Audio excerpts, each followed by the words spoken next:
All right, turn to Proverbs 10 and verse 15. Proverbs 10:15. Interesting thing about studying the Proverbs is that in many cases, from week to week, it's an entirely different topic because Solomon just kind of jumps around. He doesn't, for the most part, there's not a continual topic for many verses in a row. So we're going to look at wealth tonight and how the rich man views his wealth and the consequences of the lack of wealth for the poor. Proverbs 10 and verse 15 says, "The rich man's wealth is his strong city. The destruction of the poor is their poverty." So we'll look at that first part first. The rich man's wealth is his strong city. And this phrase, as is the case with a number of other ones in the Proverbs, as a matter of fact, at least 2 or 3 in this chapter here, this phrase is repeated almost verbatim in Proverbs 18:11, which is, to me, emphasizing its importance. Proverbs 18 and verse 11 says, "The rich man's wealth is his strong city, and as an high wall in his own conceit." And I'm going to get back to this verse in a little bit, so I'll reserve comment until that time. But all I really wanted to do is just point out that this phrase is used twice in here, as was "the prating fool shall fall." That one was used twice. And as I was just looking back here, "violence covereth the mouth of the wicked." That one was used twice as well, and there might have even been another one. So it says the rich man's wealth is his strong city. And so we're talking metaphorically here. The rich man's wealth is literal. This is his riches, his silver, his gold, his house, his possessions, whatever. And his wealth is likened unto a strong city, which is metaphorical because his wealth isn't actually his strong city, but it's like a strong city, as a strong city. So if we look in the Scripture and we find out what a strong city is, then that'll tell us some things about how the rich man views his wealth. And as we look through the Scripture, we'll see that a strong city is a place of protection and provision. And I'll give you an example. I'll give you a couple of examples of strong cities in the Bible. The first one is back in 2 Chronicles 11 through 12. And this was speaking of Solomon's son Rehoboam when he took the kingdom, the southern kingdom of Judah, which was comprised of Judah and Benjamin. And he built some cities, and he built some strong cities. 2 Chronicles 11 through 12. It says, "And he fortified the strongholds, and put captains in them, and store of victual," which is food, "and of oil and wine. And in every several city he put shields and spears, and made them exceeding strong, having Judah and Benjamin on his side." So he built cities and made them exceeding strong. So that, to me, would say he built strong cities, right? And we can learn some things about strong cities here just from this verse. They're fortified, which means they have walls around them. They have defense, right? They would be hard to break into. They have store of food, victual, wine, and oil, so the necessities of life, because in those days, if a city got besieged, you had to have a lot of food in the city because nothing was coming in or out, and you had to be self-sufficient. So a strong city would have defense, it would have food and drink, and it also had defensive weapons in it. He put shields and spears and made them exceeding strong. So a strong city is fortified and well supplied with food and weapons. Okay, so it's a place where you can find protection and provision. And this is what the rich man's wealth is to him. It's a form of protection and provision. Provision's obvious. If you have money, you can buy food, you can buy shelter, you can buy whatever you need for provision, and you can also buy protection. If you're wealthy, you can have security systems, you can have bodyguards. If you're really wealthy, you can have all kinds of things. You have gated driveways, and you can protect yourself with your wealth. And this is what it is for the wealthy man. And even if he doesn't have those physical things, his money in his mind is that protection around him. He really doesn't have anything to worry about because he's got lots of money. And like I said before, and I got from somebody else, if you can write a check to solve a problem, it's not a problem. So for the rich guy, he's not worried about anything because he is protected and provided for by his money. So he thinks. That's what he thinks, right? He's not necessarily so. He might be until God takes it away, or until some stronger man than he comes and takes it from him, or, the government crashes. The economy crashes, the stock market crashes, the government comes after him, the IRS, is auditing him, or whatever. I mean, any number of things. A tornado blows it all away, or whatever. I mean, any number of things could happen. And that's why you don't want to trust in that stuff, as we'll get into here in a minute. But let's keep looking at these strong cities a bit. A strong city is hard to defeat. Proverbs 18 and verse 19. Proverbs 18 and verse 19. It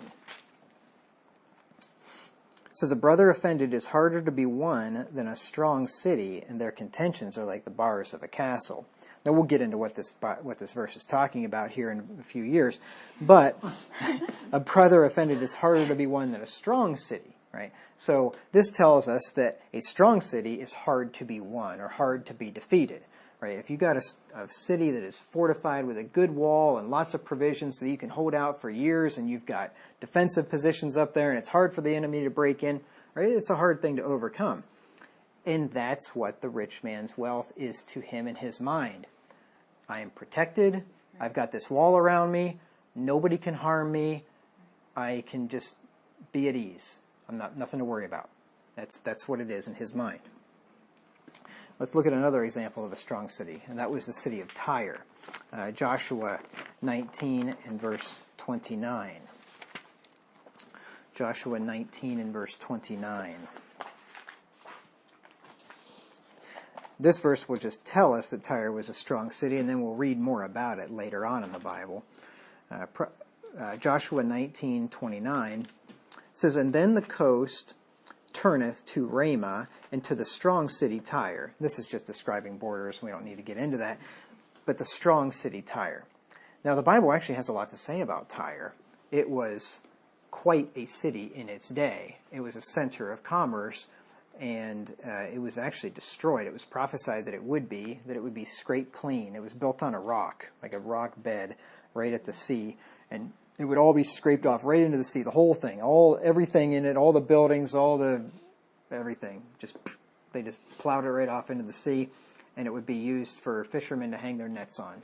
And that's what happened historically. That city was never rebuilt again, at least in biblical times. I don't know if it has been now or not. But anyway, if you turn to Isaiah 23, and we'll just look at a few verses here, starting in verse 1, we'll see here that Tyre was a strong city known for its wealth and commerce. Isaiah 23 and verse 1. Just to show you, this chapter is about the city of Tyre. It says the burden of Tyre, and that's all we really need from that. The burden of Tyre. And then we go down in verse 3. It says, and by great waters the seed of Sihor, the harvest of the river, is her revenue, and she is a mart of nations. A mart of nations. And you think about Walmart. Walmart is the mart of towns, right? You'll have a Walmart in the towns surrounding it, especially in a rural community. It's the mart of the town. Everybody goes to the Walmart, right, to buy, not really to sell, but to buy, to get everything they need. Tyre was like that when it came to the nations. All nations came to Tyre, and there was this huge trade going on. And you can read about it in Ezekiel 27, and I'll just look at a couple of verses in there. I'm not going to read the whole chapter to you. But before we go there, if you look in verse 8 here of Isaiah 23, it says, who hath taken this counsel against Tyre, the crowning city, whose merchants are princes, whose traffickers are the honorable of the earth. So this was a city renowned for its merchants and its trade. And if you go over to Ezekiel 27, we'll just look at just a couple of things here. And it's interesting that this city of Tyre, or Tyrus, which is the same city, described here in chapter 27, is also prophesied against. The king of Tyrus is prophesied against in Ezekiel 28. And you know who is behind the king of Tyrus? Lucifer. Because when you look in chapter 28, verses 12 through 19, which I'm not going to read, But this is one of the prophecies of the fall of Lucifer. But the Lord is speaking to the animating spirit behind Tyrus, and he's talking about what happened to Lucifer, to the devil who's animating this king of Tyrus. So it's interesting here. This is one of the major cities of commerce, and the king is inspired by none other than Lucifer. And that tells you a lot of the major cities of commerce, their governor, their mayors, their governors, the presidents of the countries that are major countries of commerce, like the U.S., like some of the European countries, and China and Japan and all those. Who do you think's behind those? Princes, principalities and powers, the devil and his angels. But anyway, that's a side note. In Ezekiel 27, I'm just going to pick up just a couple of verses here just to show you the extent of the commerce that happened in Tyre. Let's just look at verse 12. Tarshish was thy merchant by reason of the multitude of all kind of riches. With silver, iron, tin, and lead they traded in thy fairs. Javel, Tubal, and Meshach, they were thy merchants. They traded in the persons of men and vessels of brass in thy market. So they got commodities. They got a slave trade going on there. They of the house of Togarmah traded in thy fairs with horses and horsemen and mules. They got livestock being, going in and out of there. The men of Dedan were thy merchants. Many isles were merchandise of thine hand. They brought thee for a present horns of ivory and ebony. So we're talking about very precious things. Ivory and ebony were, top dollar things. And then you go on. I could just keep going, but in the next verse you got there emeralds and purple, broidered work, fine linen, coral and agate. All these precious stones and things. All this money was just coming in and out of Tyre. This place was a very rich and wealthy place. Not only was it rich and wealthy, it had strongholds also. If you turn back to Isaiah, keep your finger in Ezekiel, but turn back to Isaiah 23 and verse 11, just giving you an idea of what a strong city is and why Solomon says the rich man's wealth is his strong city. It makes a lot of sense. Isaiah 23 and verse 11 says, He stretched out his hand over the sea, he shook the kingdoms, the earth. The Lord hath given a commandment against the merchant city to destroy the strongholds thereof. So it was a defended city. It had strongholds, which are defenses to protect it against enemies. And then if you turn back over to Ezekiel 26, 4 and 12, we'll see likewise that it was a strong city. Ezekiel 26 and verse 4, And they shall destroy the walls of Tyrus and break down her towers. See, this is a walled city. The cities had towers in them. Those are where people would watch for enemies coming. That's where engines of war were located and weapons where they could defend the city. They could defend the city with. I will also scrape, and here's the prophecy I mentioned a minute ago. I will also scrape her dust from her and make her like the top of a rock. It shall be a place for the spreading of nets in the midst of the sea, for I have spoken it, saith the Lord God, and it shall become a spoil to the nations. Now I'm sure the proud people that lived in Tyre never thought anything could happen to our city. We are probably the wealthiest city on the planet, from that description there in chapter 27. And God says, I'm going to scrape you clean like a rock. There's not going to be one thing left. And people think, oh, nothing could ever happen to the U.S. Oh, real easily. Especially in the age of nuclear war. Mm-hmm. I mean, this nation could be turned into a big sheet of glass in no time. Like it talks about in the Bible, in 1 hour, Babylon being destroyed. Some people take Babylon to be the USA in 1 hour destroyed with nuclear war. I don't know if that's, I don't necessarily think Babylon is the USA is what was being prophesied by the term Babylon there. But anyway, if that's to be taken literally and Babylon is destroyed in an hour, you could destroy a whole nation in an hour today, very easily. Yes, hopefully not. But yeah, if that does happen, though, if you happen to be at the epicenter of it, you really won't feel it anyway. So, you just be vaporized. So. What's going to happen to the rich people who have barracks or something? Oh, yeah, they're all there underground. Yeah, what's going to happen to that? Well, they're probably going to... That's their stronghold. Oh, yeah. Oh, yeah, They didn't know to get into the stronghold. Well, I don't know how you get in there in time, but even if they do, okay, so you can live underground for years and live it up, have a good time down there, I guess, but I don't know. Not for me. But anyway, and then verse 12. And they shall make a spoil of riches, and make a prey of thy merchandise, and they shall break down thy walls, and destroy thy pleasant houses, and they shall lay thy stones, and thy timber, and thy dust in the midst of the water. And that's what they did. They actually just scraped it off and pushed it right into the sea. But what history tells us anyway. Literal fulfillment of that.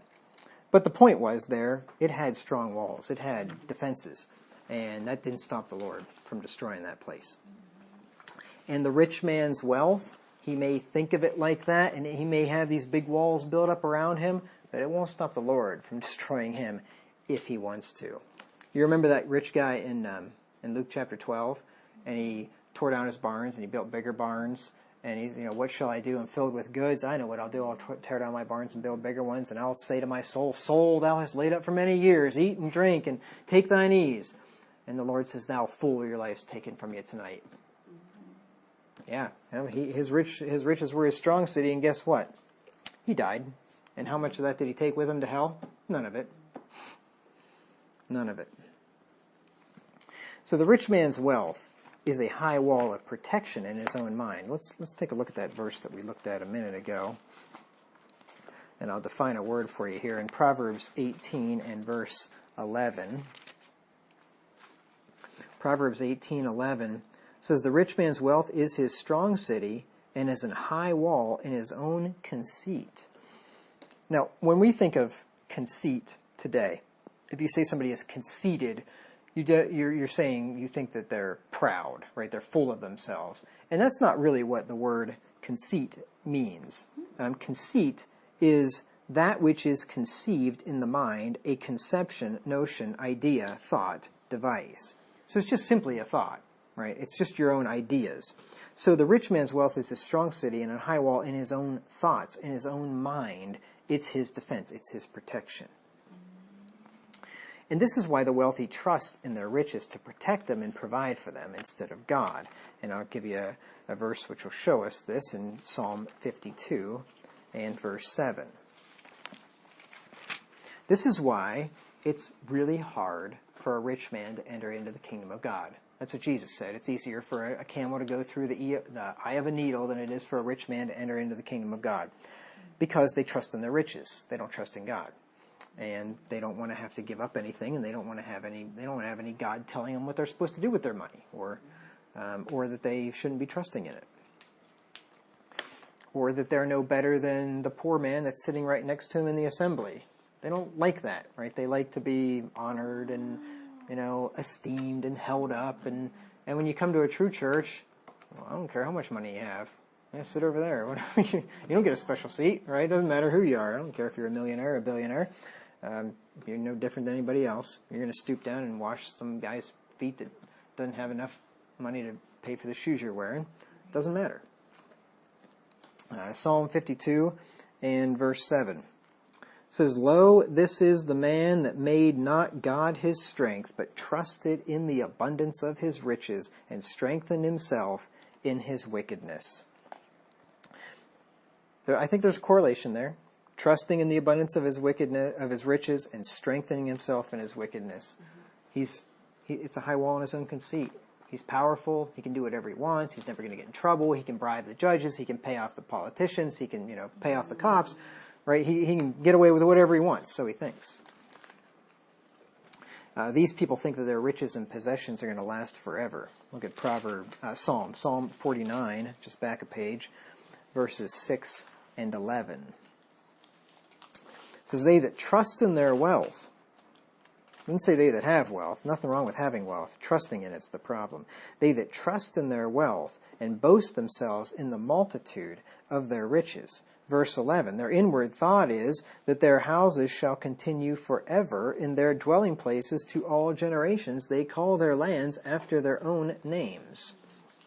They think it's going to last forever. And there's lots of lands and places that are named after rich people, and lots of foundations and organizations and so on. They still do that today. Can you think of any famous rich person that puts his name all over everything? Trump Towers, Trump Hotels, Trump Media Company, Trump, whatever. Trump on his airplane. I mean, there's nothing new under the sun here. They think their possessions are going to last forever, but their wealth is not going to save them from death. That's what this psalm goes on to say in verses 7 through 10 and 12 through 14. It says, none of them can by any means redeem his brother, nor give to God a ransom for him. For the redemption of their soul is precious, and it ceaseth forever, that he should still live forever, and not see corruption. For he seeth that wise men die, likewise the fool and the brutish person perish, and leave their wealth to others. Can't redeem themselves. Can't redeem him or his brother. That you can't purchase your soul with money. That's what Peter says. You're not redeemed with silver and gold from the vain conversation received by tradition from the elders, but with the precious blood of Christ, as a lamb without spot and without blemish, Peter says. Verses 12 through 14. Nevertheless, man being in honor abideth not. He is like the beasts that perish. This their way is their folly, yet their posterity approve of their sayings. Like sheep they are laid in the grave. Death shall feed on them, and the upright shall have dominion over them in the morning. The resurrection morning, the upright, the just, at the resurrection of the just, those little children of God that these guys trampled all over, they are going to have dominion over them. God says the saints are going to judge the world. The saints are going to have part in that final judgment. And their beauty shall be consumed in the grave from their dwelling. So it's not their wealth is not going to save them from death, and nor will it go with them into the next world. Verses 16 and 17. Be not thou afraid when one is made rich, when the glory of his house is increased. For when he dieth, he shall carry nothing away. His glory shall not descend after him.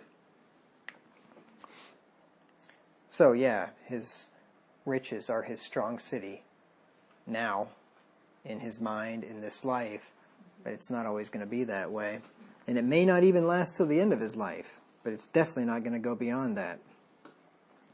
So trusting in their riches will cause rich men to fall rather than to be established. Proverbs 11 and verse 28.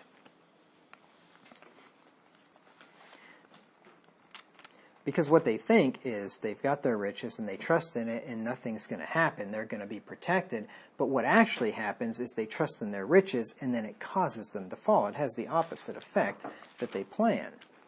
Proverbs 11 and verse 28. He that trusteth in his riches shall fall, but the righteous shall flourish as a branch. So we always want to be careful about that. And we don't have to be rich to fall under this condemnation or to have our wealth be our strong city. Because, it depends on what everybody's definition of rich is different. But, you don't have to be rich to trust in your wealth. You could have enough laid up to take care of you for a few months and think, I got nothing to worry about. I got enough wealth laid up for a couple of months if something happens. Well, you don't want to trust in that either, right? Because a couple of months go by in a heartbeat anyway. That's nothing. But any one of us, no matter how rich or not rich we are, could fall into this trap. So we all want to be admonished by it. But you wouldn't want to worry about not having enough as well, right? You understand what I'm saying? It's like you don't want to think, oh, I have enough, I have 6 months worth supply of food, but you also don't want to keep worrying about, oh, is this going to be enough? Should I keep stacking up food and so on? It's like, I think there should be balance. No, there should be a balance. Don't overthink it. Not overthinking. Yeah. It's like, okay, this is all I can store up, and I'm trusting that the Lord will. Right. Once you've done what you can. Right. The ant's wise. It lays up in the summer for the harvest time. But when you've done what you can, then, you trust the Lord. Yep, that's right. So it's not wrong to have riches. but we must never trust in them. Rather, we must trust in God alone. And that's really what it comes down to. It's not the money. It's not the possessions. It's trusting in those things. 1 Timothy 6 and verse 17.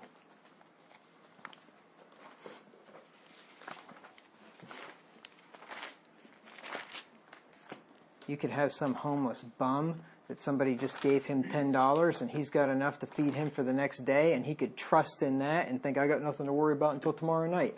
And he could be just as guilty as Warren Buffett is, thinking, well, I've got enough laid up to keep me secure probably for the next 100,000 years, right? They both could be equally in trouble with God if they're trusting in their wealth, no matter what it is.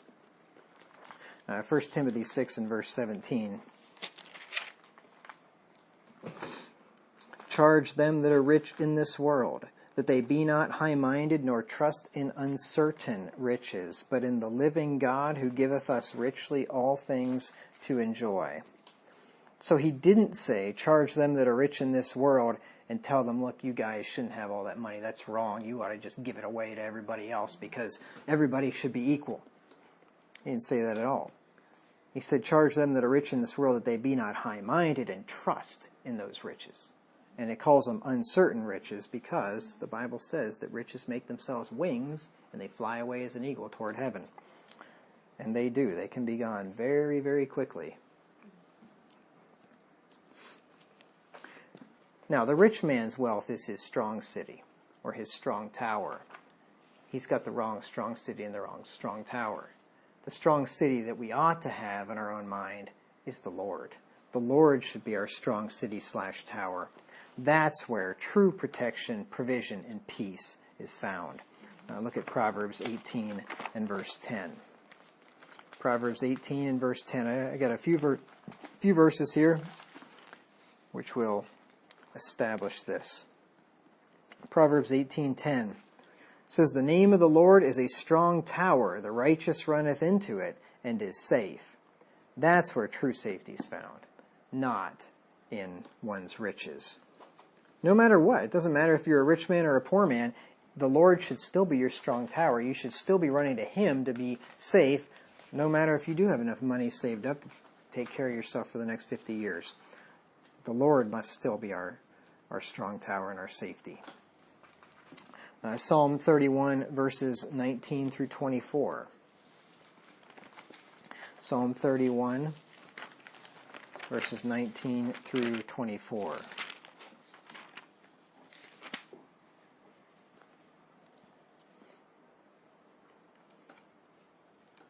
It says, O how great is thy goodness, which thou hast laid up for them that fear thee, which thou hast wrought for them that trust in thee before the sons of men. Thou shalt hide them in the secret of thy presence from the pride of man. Thou shalt keep them secretly in a pavilion from the strife of tongues. Blessed be the Lord, for he hath showed me his marvelous kindness in a strong city. For I said in my haste, I am cut off from before thine eyes. Nevertheless, thou heardest the voice of my supplications when I cried unto thee. O love the Lord, all ye his saints, for the Lord preserveth the faithful, and plentifully rewardeth the proud doer. Be of good courage, and he shall strengthen your heart, all ye that hope in the Lord. There's your strong city. You trust in the Lord, you go to him for protection, and he will provide. He will preserve the faithful. He will strengthen your heart. He'll take care of you. Now look at Isaiah 26, 1 through 4. Isaiah 26, 1 through 4. It says, in that day shall this song be sung in the land of Judah. We have a strong city. Salvation will God appoint for walls and bulwarks. You see, this is the true strong city. Salvation, the salvation that God provides, both eternal and temporal, are like walls and bulwarks, these big fortifications built up around us to protect us. Open ye the gates, that the righteous nation, which keepeth the truth, may enter in. Thou wilt keep him in perfect peace, whose mind is stayed on thee, because he trusteth in thee. Trust ye in the Lord forever, for the Lord Jehovah is everlasting strength. There's where our provision and our peace comes from trusting in the Lord, from getting within the walls, His borgs, His towers. And one more, Psalm 61, 1 through 4.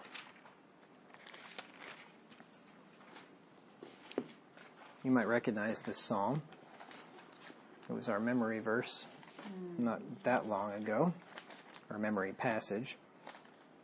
It says, "Hear my cry, O God, attend unto my prayer. From the end of the earth will I cry unto thee when my heart is overwhelmed. Lead me to the rock that is higher than I."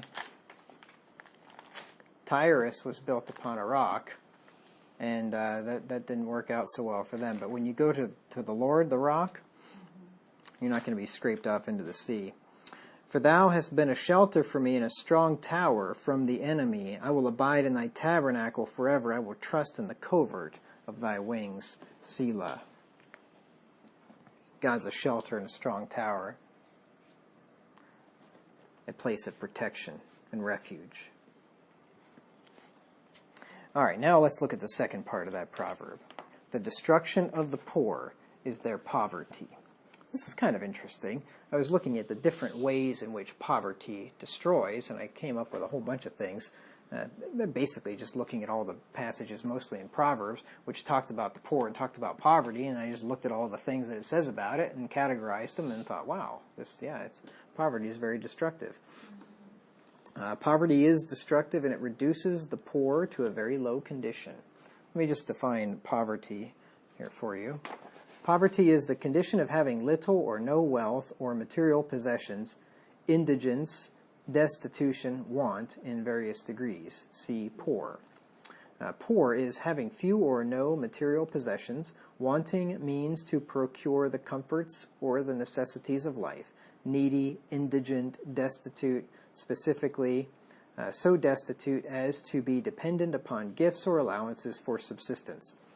In common use, expressing various degrees from absolute want to straitened circumstances or limited means relatively to station, as, quote, a poor gentleman, a poor professional man, clergyman, scholar, clerk, etc. The opposite of rich or wealthy. So it says the destruction of the poor is their poverty. In other words, the poverty of the poor destroys them, right? That is the agent. Their poverty is the agent of destruction for the poor. Destruction is the action of demolishing a building or a structure of any kind, of pulling to pieces, reducing to fragments, undoing, wasting, rendering useless, putting to an end, or doing away with anything material or immaterial, demolition. So poverty pulls to pieces the lives of the poor. It demolishes them, brings them to nothing, reduces them down to fragments. And if you've ever seen a truly poor person, which there aren't very many of them in this country, but if you've ever seen a truly poor person, like look at some of the people over there in Africa and people that live in this squalor in places, and you see people that have been pulled to pieces and totally destitute. Poverty destroys like an armed attacker. Proverbs 6 and verse 11. Proverbs 6:11. So shall thy poverty come as one that traveleth, and thy want as an armed man. This is talking to the lazy guy that just keeps sleeping. His poverty is going to come like an armed man, like an attacker. It's going to destroy. So let's look at some of the ways that poverty destroys. Poverty puts the poor in a condition which requires pity and mercy from others. Actually, we'll get to the destruction part next. Let's just look at a few verses here, though, that shows the condition that the poor are put in because of their poverty. First of all, it puts them in a condition where they cry out for help. Proverbs 21 and verse 13. Now, many of these verses, I'm not going to get into what they're teaching us. I'll get into what they're teaching us later. I'm going to take a little bit from it and extrapolate a point, and then we'll dive into it more deeply in the future. Proverbs 21 and verse 13, "Whoso stoppeth his ears at the cry of the poor, he also shall cry himself, and shall not be heard." So the poor cry out for help. is the point. The poor need mercy. Proverbs 14 and verse 21. This is not an enviable place to be. I don't know about you, but I don't want to be in a place where I need to have mercy or where I'm crying out for help. If it ever comes to that, I hope somebody has mercy on me. But I don't want to be there. I don't think anybody does. That's why it says in Proverbs to give me neither poverty nor riches, right? Nobody wants to be poor. Proverbs 14 and verse 21 says, "He that despiseth his neighbor sinneth, but he that hath mercy on the poor, happy is he." So once again, this verse tells me that the poor need mercy, right? And the man that does so is blessed, but they're in a position where they need that. Proverbs 14 and verse 31, "He that oppresseth the poor reproacheth his maker, but he that honoreth him hath mercy on the poor." He has mercy on them because they're in need of it. And the poor are an object of pity. Proverbs 19 and verse 17. Nobody wants to be an object of pity. At least I don't think so anyway. Actually, I think some people do. I think some people do like to be pitied. I don't like that. Let me put it that way. I don't like, "Oh, poor you. I feel so bad for you." Just save it. I don't want to hear that. Proverbs 19 and verse 17. "He that hath pity upon the poor lendeth unto the Lord, and that which he hath given will he pay him again." This is an exhortation to have pity on the poor. All I want from it is the poor need pity. They're in a pitiful state. Poverty puts the poor in a position of weakness, which makes them vulnerable to attacks which cause destruction. So now we're going to get into the different ways in which poverty destroys. So it puts a person in a position of weakness, and then they can easily be destroyed by attacks. The poor are targets of robbers, which will bring them to destruction. Proverbs 22 and verse 22. It says, "Rob not the poor because he is poor, neither oppress the afflicted in the gate." Now you think, why would you want to rob the poor? They don't have anything. Well, they're easy targets. They have something, right? And it's a lot easier to rob a poor guy than a rich guy, right? You can easily walk up to a poor guy's house and kick the door in and take whatever he has. Try walking up to a rich guy's house, that's some fortified place and with guards and whatever. You're not going to, it's not going to be as easy. He has all kinds of means to protect himself. Where the poor guy, he didn't have anything. The poor are even oppressed by other poor people, which leaves them with nothing. And this is exceptionally sad. And that's an insult to injury, getting robbed by another poor guy. Proverbs 28 and verse 3 says, "A poor man that oppresseth the poor is like a sweeping rain, which leaveth no food." He's already got nothing, and some other guy that has nothing comes along and takes the little bit of nothing that he has, and now he really has nothing. The poor get devoured by wicked people. Proverbs 30 and verse 14.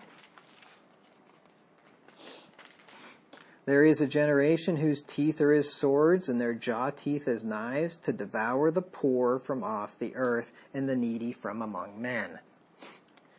And we're living in that generation. There are people out there that devour the poor from off the earth. Televangelists do it all the time. You got these poor old ladies that have a pittance, and these shysters talk them into sending all the money that they have to them. Old people get swindled out of tons of money. This happens all the time. I've seen reports about this, investigations about this, and it just blows your mind, the stupidity of people that fall for these con men and send them money and come up with some story, and it's just amazing that people have no discernment. But when you get older, you don't have as much discernment. When you get in your 80s, your cognitive function is way down, and it's really easy to be screwed over by somebody. So anyway, that's the kind of people these types go after. In that case, though, like that, is it fair really to call it stupidity? Well, not for the old people, but like the people that I saw in this documentary, and it was just like, how? I mean, it wasn't an elderly lady. She wasn't young, but maybe in her 60s or something. And I just thought, how could you possibly be that dumb? It was just, and I don't remember the situation now, but I just remember being blown away at how you could ever have fallen for something like that. Would you consider the fact that a lot of families, like a lot of young children died in Africa because of these rich people basically devouring these young children, forcing them to get the inoculation? Oh, yeah. They're like guinea pigs, these poor African families. Oh, the Bill and Melinda Gates Foundation went over there and it inoculated all these African kids and killed a whole ton of them. And that's devouring yeah, the poor. Yeah, because there's a ton of money in that. Because those vaccines are not free, right? Somebody's paying for them, and yeah, they don't mind that. I mean, think about the Pharisees that devoured widows' houses, right? Same kind of thing. This has been going on forever.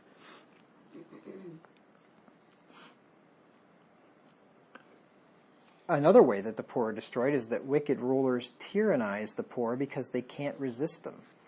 Proverbs 28 and verse 15.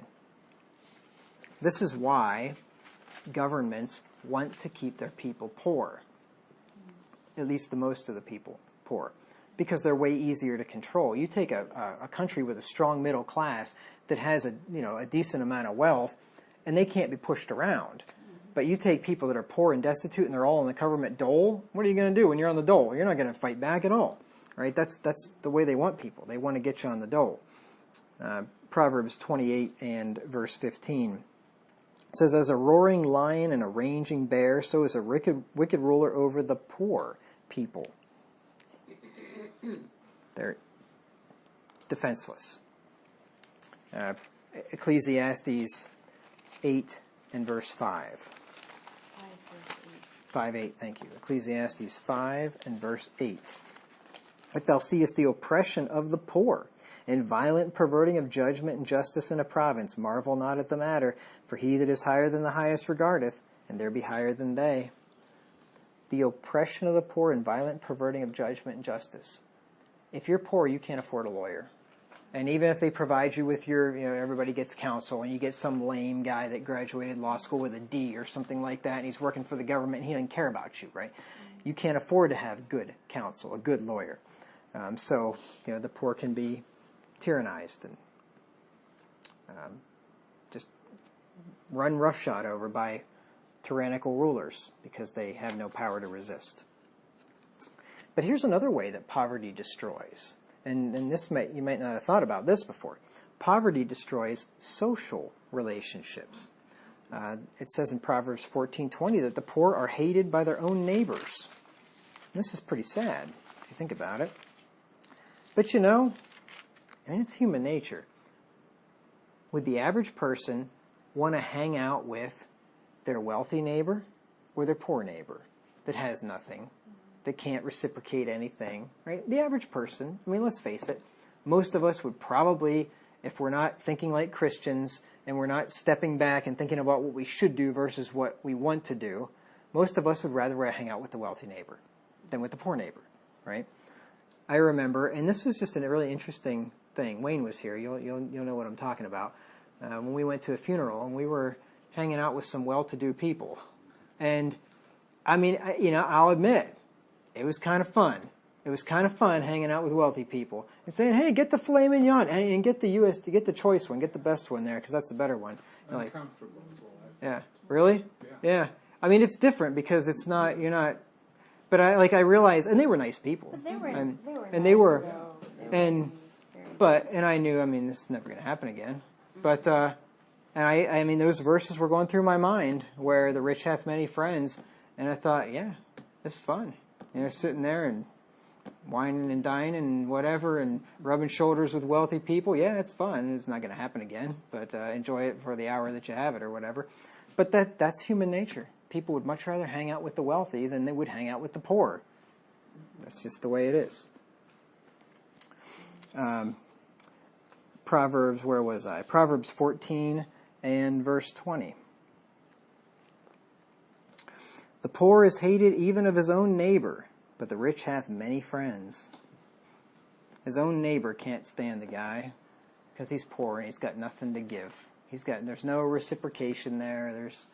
You know, you could invite him over and put on a nice meal for him, but can he do the same thing for you? Most people are like, I don't want to do that. But you know what Jesus taught when you have a feast? Invite the poor, the maimed, right? You invite the people that can't repay you. But you know why he told us to do that? Because we wouldn't do it if he didn't tell us to. That's why he told us to do that. Because that's not human nature. It's not human nature to want to hang out with the poor. You keep talking about a lot of people not wanting to hang out with the poor, and I kept thinking, I don't mind hanging out with the poor. I don't like hanging out at someone else's pigsty-like house more than a dirty house. Pigsty. I would rather hang out with the poor than hang out with a person with a dirty house. Well, that's what I've been thinking all and along. I would not mind. Poverty and pigsties don't necessarily go together. I've seen some really nice houses that were pigsties. And there's some poor people that keep a very nice, clean house. It's not fancy. Hang out with But I'd much rather hang out with poor people than rich people in a pigsty. And I've seen some pretty nice houses that are nasty. Yeah. Yeah. Neighbors will separate from and exclude the poor. Proverbs 19 and verse 4. And let me tell you what, not that I'm not speaking from experience here, but I know this is true. If you were wealthy and you were a man of means, you end up with a certain group of friends that are similar wealth, of wealth. And if you become poor for some reason, something happens and you fall in hard times. Drop you like a hot potato. Oh yeah, they're not going to have anything to do with you, right? You are going to be off on your own. You're going to be despised, and they don't want you hanging around anymore. You like a hot potato. Yep, and that is the truth. And it's the same opposite too. If all of a sudden you win the $50 million lottery, all of a sudden all these good rich friends want you to invest your money. Oh yeah, They want to invest money. Yeah. Oh yeah, you'll have lots of new friends if you hit the lotto. And lots of long lost family members you never knew you had, all kinds of cousins and yeah. It's some huge percent of people who win the lottery who say that it ruined their life. Oh yeah. Oh, I totally believe it. Totally believe it. Let's see. Proverbs 19 and verse 4. Wealth maketh many friends, but the poor is separated from his neighbor. They just don't want anything to do with him. The poor are sometimes even hated by their own family and forsaken by their friends, and that's extra sad. Proverbs 19 and verse 7. All the brethren of the poor do hate him. How much more do his friends go far from him? He pursueth them with words, yet they are wanting to him. His brethren, that's his brothers and sisters, they don't want anything to do with him. His friends go far from him, and he's trying to pursue him. He's calling them up and say, hey, you guys want to go out and do something? I'm busy. I can't. Sorry. Maybe another time. And they'd rather hang out with their rich friends, with their wealthy friends. It's not right, but that's just the way it is. And that's why it says the destruction of the poor is their poverty, right? It destroys social relationships. It invites oppression and ridicule, which are destructive. The poor are often the target of oppression. Proverbs 14 and verse 31. He that oppresseth the poor reproacheth his maker, but he that honoureth him hath mercy on the poor. See, he that oppresseth the poor, so that their poverty invites oppression. Because, like I said before, easy targets. Proverbs 22 and verse 16. He that oppresseth the poor to increase his riches, and he that giveth to the rich shall surely come to want. Once again, easy targets for oppression. And the poor are often mocked, which I wouldn't recommend doing this, because you're going to be in big trouble with God. You start mocking the poor. That is not a good idea. Mocking any less fortunate person, like a retarded person or anybody like that, you're going to get a beating from God, and I hope you get a beating from somebody else too. I hope if I ever see somebody mocking a poor person or mocking a retarded person, I would love to see him get a beat down. I wouldn't tell somebody to do it, but I would be smiling inside if he did. Stopping it. I would not. No, I wouldn't. People that mock unfortunate people need a beat down. And they'll get it. The Lord will make sure of that. Proverbs 17 and verse 5, whoso mocketh the poor reproacheth his maker, and he that is glad at calamity shall not be unpunished. You mock the poor, you mock the poor's maker. And he's like the big brother, that won't tolerate that. My stepdad had a little brother with Down syndrome, and I'm pretty sure I remember hearing him giving the beat down to some people that were picking on his little brother when he was in school. And they deserved it too, I'm sure they did.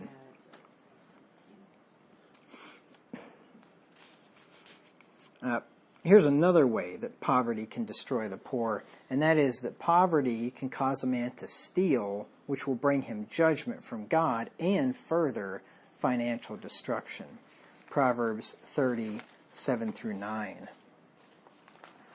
Proverbs 30:7 through 9 says, 2 things have I required of thee, deny me them not before I die. Remove far from me vanity and lies, give me neither poverty nor riches. Feed me with food convenient for me, lest I be poor and deny thee and say, who is the Lord? Or lest I be poor and steal and take the name of my God in vain. So that's what can happen if you get poor and you get desperate enough, you might steal. And then you take God's name in vain. And that's not saying JC or GD. That is claiming to be a follower of God, calling on His name, saying I'm a follower of the Lord Jesus Christ, and then somebody says, but you just stole that thing. You've taken the Lord's name in vain. And that will bring further financial destruction upon the poor. Proverbs 6:30 through 31. It says, Proverbs 6:30, men do not despise a thief if he steal to satisfy his soul when he is hungry. But if he be found, he shall restore sevenfold. He shall give all the substance of his house. So the poor guy, men aren't going to despise him because they do feel bad for him. He stole to feed his soul. But if you get caught, you're going to lose all that you stole and everything else. And you're going to be in an even worse spot. The destruction of the poor is their poverty. And poverty brings misery. Proverbs 31 and verse 7. And you've probably seen pictures of truly poor people. People on the street in cities where they're homeless and in the squalor that they're living in. And it does look miserable. We have a lot of them in the Philippines. Lots of them in the Philippines. A lot of them. And And back in the 70s. oh yeah. Wow. But sadly, here in the States, I think most of the people that are on the street that are living in abject poverty, they're there because they want to be. I don't think. I think sometimes. I think that is true. I mean, maybe not in every case, but there are so many opportunities and programs that people could get off the street if they wanted to, and homeless shelters that'll get you a job and get you back on your feet. There's a lot of people they want to be there, and especially today. You see these people standing at intersections with the sign. I was always skeptical of that stuff. I have zero time for that now. There are literally, those people, I see them in Liberty, sitting there in the main things, and I'm thinking, I can look around here within 100-yard radius, and I'll bet you there are literally 100 jobs that you could have right now. There are people that can't find anybody to work. They would pay you more than you're worth and probably hire you immediately. I have no time for that. I will not give one penny to somebody standing on a street corner today with all of the job openings. I don't want to hear it. If you can stand in 90-degree heat and endure that, you can obviously work somewhere doing something. I have no time for that. Those people at that intersection in front of PetSmart, I see too much stuff from that group of people because they camped behind us for a couple of years, and now they've got fence posts and stuff so they can't get their trucks back in there, so we're hoping that we won't have them this year. Oh, wow. But like the super skinny woman who wears no clothes. Oh, I haven't seen her. Oh, she's there a lot. She hardly wears any clothes. But she and her dad came in not too long ago and blew $150 on dog food. And that night I saw her begging for money on the street corner. Yeah. I'm like, you just blew $150 in my store on dog stuff, and you're standing on the street corner saying that you need money for food. Yeah, I know. That's why I just don't. That's a scam. Yeah, absolutely. Yeah, and in some ways I'm kind of I mean, now I know. It's like before I wasn't sure. I always looked at them and I thought, well, maybe they really are in need. And I've stopped sometimes and helped them. But now, There are some I have no doubt. indicators. Some of them are smoking. Or some of them are on their well, phones. and I would, yeah. I So mean, if you you're standing have- there on a smartphone, no, you're not getting my money. Sorry, no. Or smoking a cigarette, no, you're not getting any money. Okay, I don't think we got to Proverbs 31 and verse 7. Let him drink and forget his poverty and remember his misery no more. So yes, poverty and misery go hand in hand. So I will end it with this. Brethren, listen to and heed the sound instruction you received over the years on money management and a biblical work ethic, and avoid poverty and the destruction that it brings. I'll give you one last verse. Proverbs 13 and verse 18. Poverty and shame shall be to him that refuseth instruction, but he that regardeth reproof shall be honored. Some people get into poverty just because they just fall on hard times. Just bad stuff happens, the horrible sickness or natural disaster. But some people just get it because they just don't listen to good instruction. They just do stupid things. And you don't want to be one of them. I got a couple of quotes here I'm going to give you, and I will be done. I found these today. Just an article caught my eye, and I thought these quotes were really good. They're from Warren Buffett, who's, of course, I'm sure you all know who he is, fifth richest man in the world. He's a really interesting character. He lives in the same house that he's lived in for 58 years, I think. Not exactly a shack. I mean, it is like 6,500 square feet, but he paid $31,000 for it back in like 1958 or something like that.